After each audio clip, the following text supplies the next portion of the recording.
18th century, one of the aspects of the first sexual revolution is that people start to think of sex as private and as the division between the private and the public as being essential.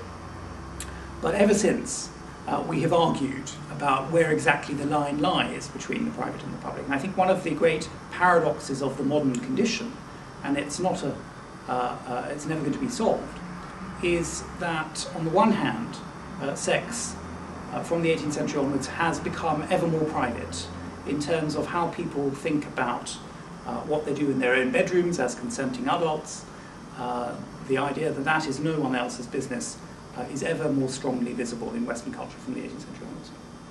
But on the other hand, it's also the moment at which is born the modern media, the mass media are invented and created in the 18th century. And from that moment onwards, sex also becomes ever more public. People publicize their own sexual exploits and those of others on an unprecedented scale from that moment onwards. And that's also something that we can see the after effects of, indeed the continuing development of, in our own culture.